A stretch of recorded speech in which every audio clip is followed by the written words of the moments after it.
Hello everyone, welcome to SKU Digital Classes. My name is Satish Pathak, Assistant Professor, Computer Science and Engineering. Today I am delivering a video lecture on programming in C or Introduction to C language.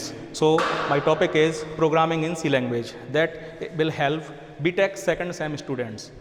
Now I am starting my video lecture on C language. So let's start.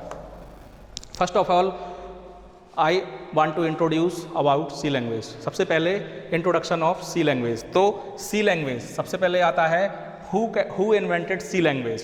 First of all, who invented C language? तो C language is invented by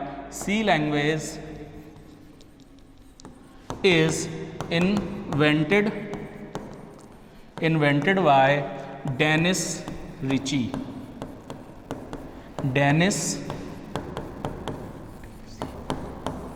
Dennis Ritchie. तो C को जो invent किया है, C एक programming language है जिसका invention जो है डेनिस रिची ने 1972 में किया था। 1972 में सबसे पहले जो C लैंग्वेज है इसका नाम था B लैंग्वेज। तो डेनिस रिची ने जब शुरुआत में B लैंग्वेज हुआ तो लोगों को याद रखने में दिक्कत हुई कि B language, what is B language. तो कुछ दिनों तक ये B लैंग्वेज में चलता रहा। देन आफ्टर, इसके बाद जब उन्होंने इसको कन्वर्ट किया तो इन्होंने सोचा कुछ रेफरेंस लें। तो रेफरेंस इन्होंने कंप्यूटर का लिया, computer C for computer. Then इन्होंने क्या किया, कंप्यूट वर्ड से इन्होंने C लैंग्वेज को इन्वेंट किया और नाम दे दिया इसको C लैंग्वेज। तो this is a programming language in which we can use various functions for programming.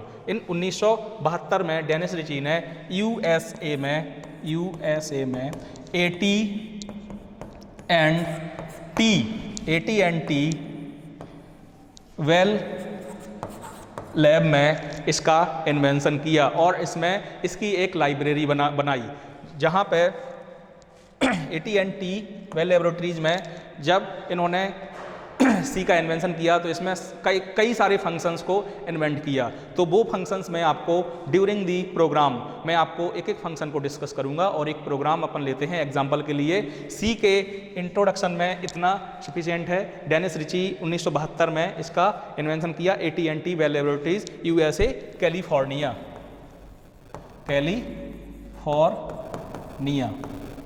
Now we take an example of programming. So our example is, सबसे पहले हम एक छोटा सा एग्जाम्पल लेते हैं C लैंग्वेज में जो कि हम बनाएंगे। तो एक प्रोग्राम है जो कि टास्क है, जैसे एक कोई क्वेश्चन है अपने पास, write a program in C language to print.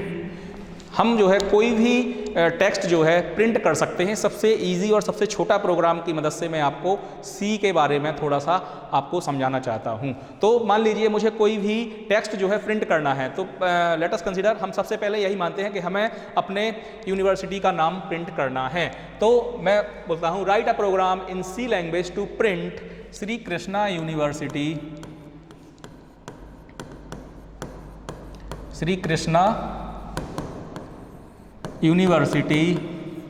Chhatarpur.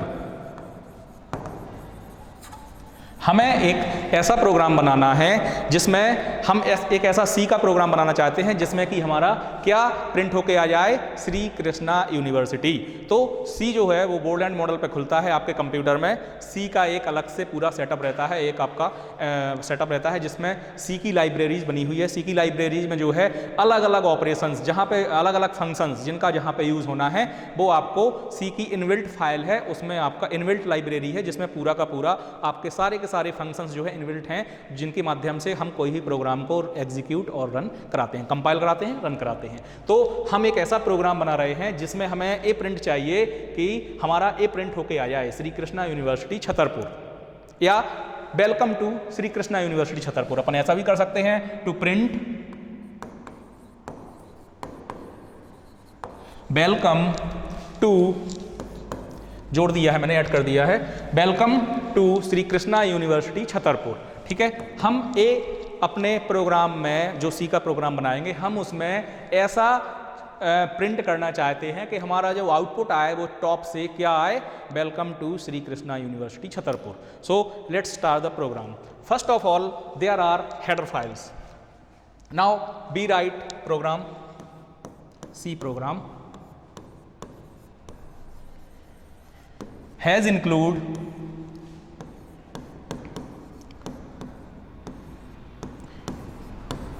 stdio.h, has include stdio.h। तो ये हैज क्या है?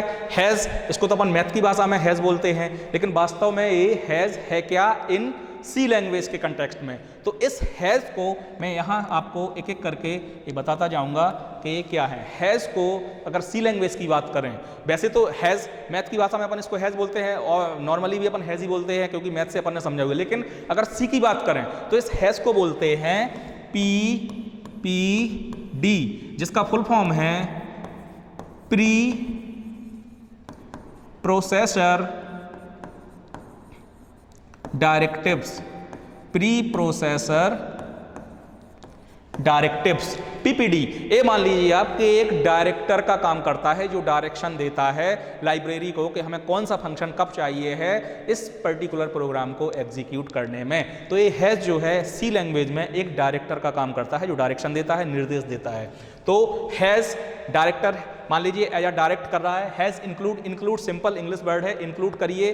Has director PPD pre processor directives ने बोला कि आप इंक्लूड करिए, किसको इंक्लूड करिए? stdio को। stdio ये क्या है? stdio है कि std stands for standard, I for input, O for output. तो stdio स्टैंडर्ड इनपुट आउटपुट जो कि सी की लाइब्रेरी में ऑलरेडी इनबिल्ट हैं, बने हुए हैं, डिफाइन हैं। ये ऐसे स्टैंडर्ड इनपुट आउटपुट हैं जो कि किसी प्रोग्राम को रन करने में, एग्जीक्यूट करने में, कंपाइल करने में मदद करते हैं। तो stdio.h ये अपन ने स्टैंडर्ड इनपुट आउटपुट जो है सी की लाइब्रेरी में जो कि डिफाइन है, पहले से बना हुआ है, उसको अपन ने क्या किया? हैज डायरेक्टर, मान लीजिए डायरेक्टर हैं हमारे, तो इन्होंने बोला कि इंक्लूड करिए, include simple English word, include करिए किसको? stdio को, स्टैंडर्ड इनपुट आउटपुट को, जो कि सी की लाइब्रेरी में ऑलरेडी डिफाइन है और जो हमारे प्रोग्राम को रन करने में हमारी हेल्प करते हैं। तो stdio स्टैंडर्ड इनपुट आउटपुट। अब ये .h जो आ गया है, ये .h क्या है? .h एक्सटेंशन शो कर रहा है हेडर फाइल्स। ये जो है हेडर फाइल्स जो कि सी की लाइब्रेरी में बनी हुई हैं, हेडर फाइल्स को रिप्रेजेंट कर रहा है। Again one more, header files has include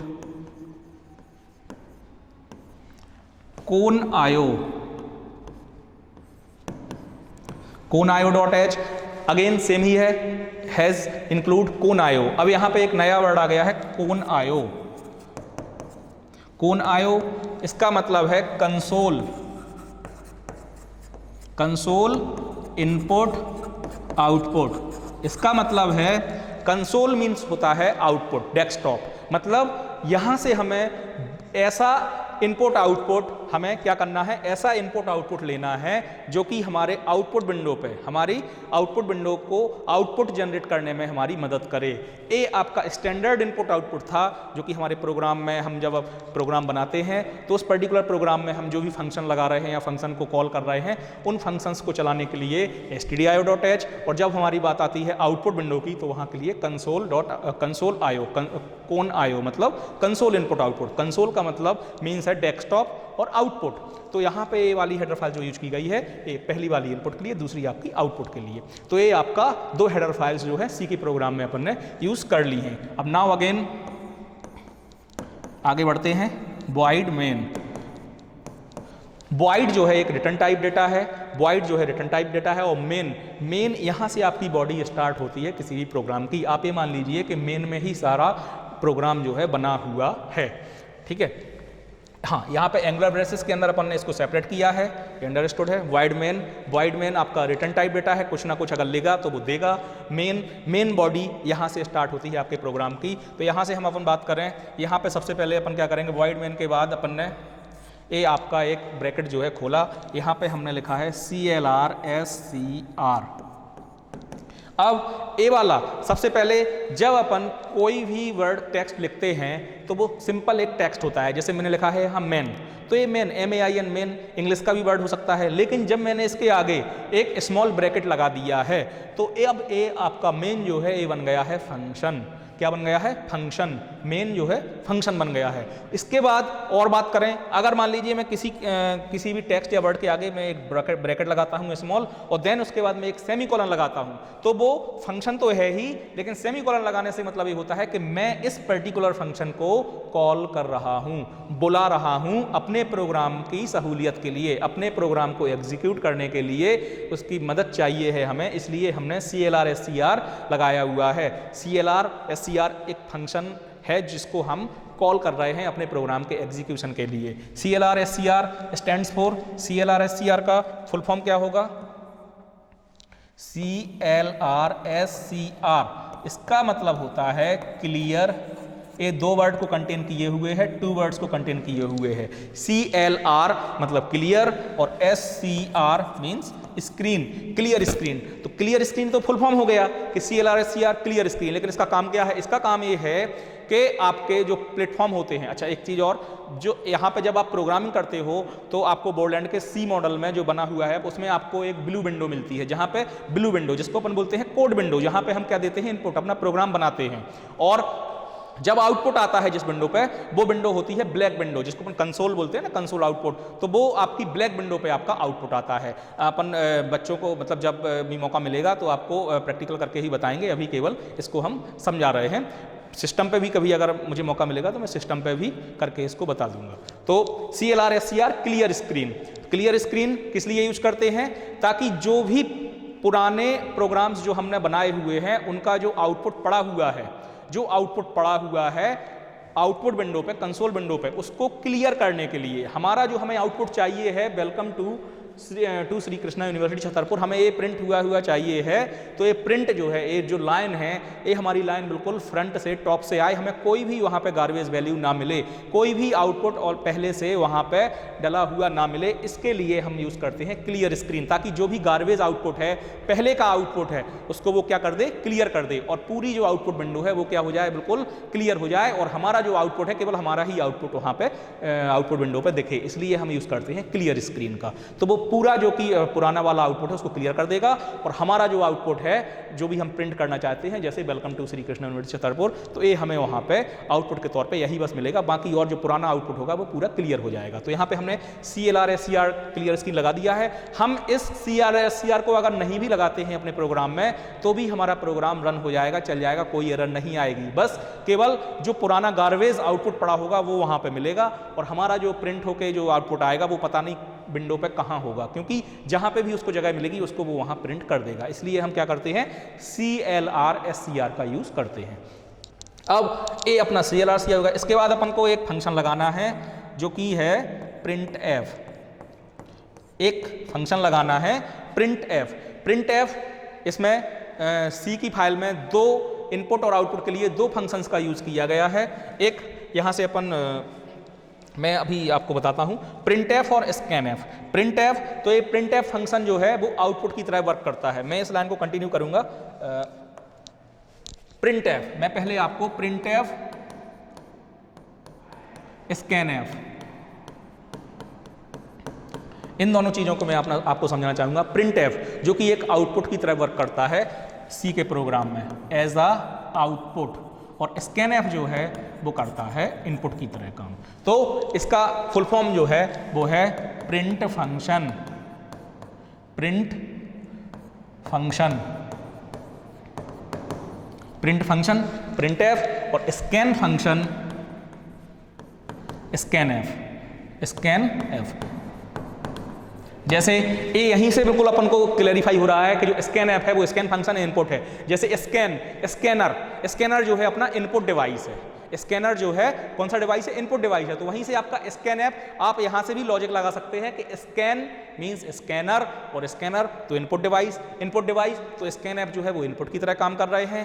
print F, printer जो है एक आउटपुट डिवाइस होता है, वो आपको आउटपुट देता है हार्ड कॉपी के रूप में प्रिंट करके। तो प्रिंट ऐप आप किस लिए यूज कर रहे हैं, आउटपुट के लिए, तो प्रिंटर से अपन प्रिंट और प्रिंट देन आउटपुट। तो ये आपका लॉजिक है कि प्रिंट आपका आउटपुट के तौर पे वर्क कर रहा है, इसका फुल फॉर्म है प्रिंट ऐप। अब अपन पीछे चलते हैं जहां पे अपन ने प्रोग्राम छोड़ा हुआ था। प्रिंट ऐप, यहां पे हम वो चीज लिखेंगे जो हमें प्रिंट करानी है, जो हमने बोला है कि हमारे प्रोग्राम का एम क्या है, to print welcome to Shri Krishna university Chhatarpur.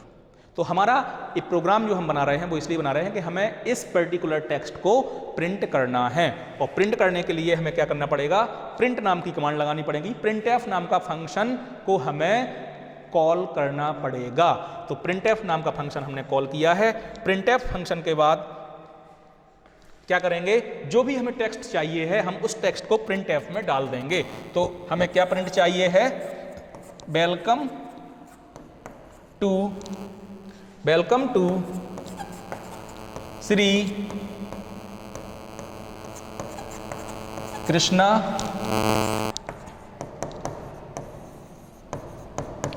University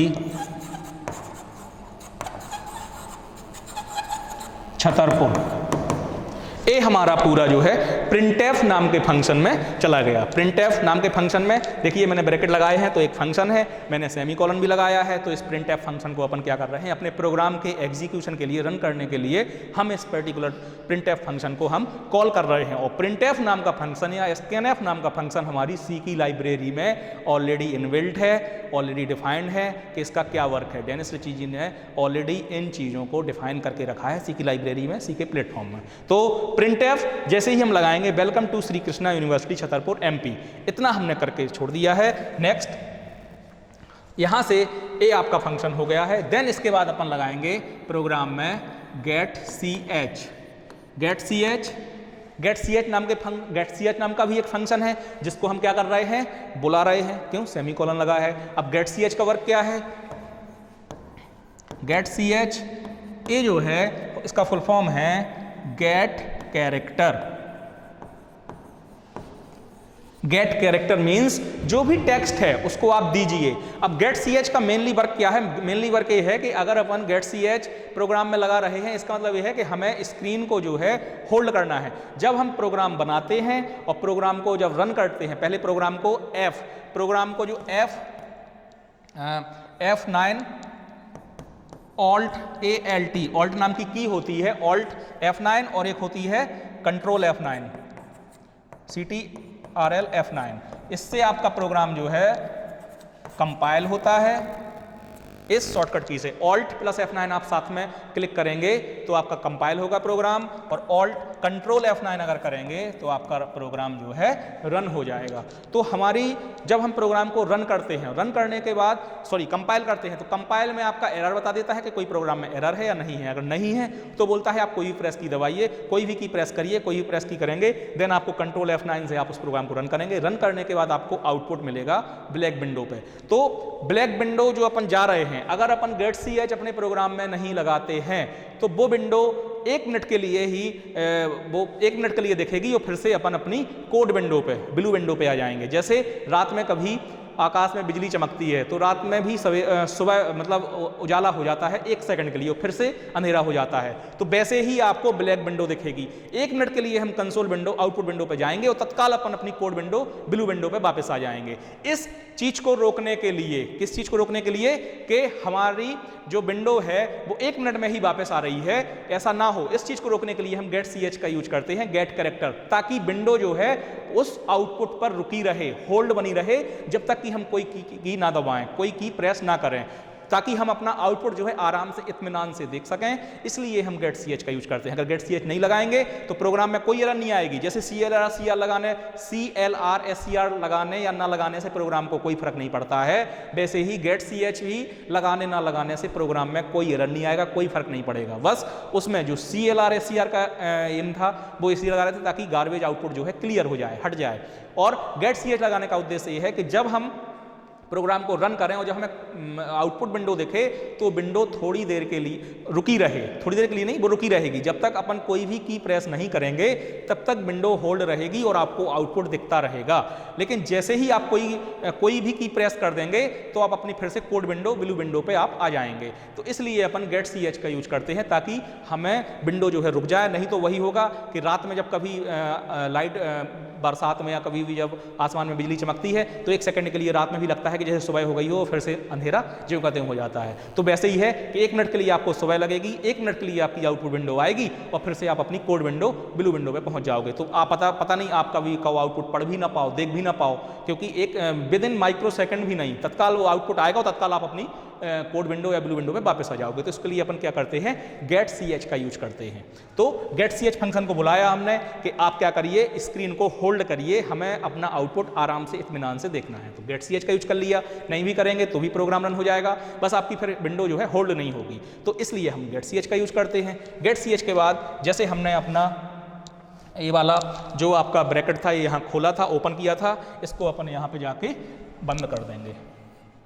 बंद कर दिया, देन प्रोग्राम आपका कंप्लीट हो गया। अब प्रोग्राम में कोई एरर नहीं आएगी और प्रोग्राम जो है रन हो जाएगा। और प्रोग्राम रन होने के बाद जो आपका आउटपुट आएगा वो आपका आउटपुट जो है आपको वो बिल्कुल आपके आउटपुट विंडो पे, कंसोल विंडो पे आपको टॉप से लिखा हुआ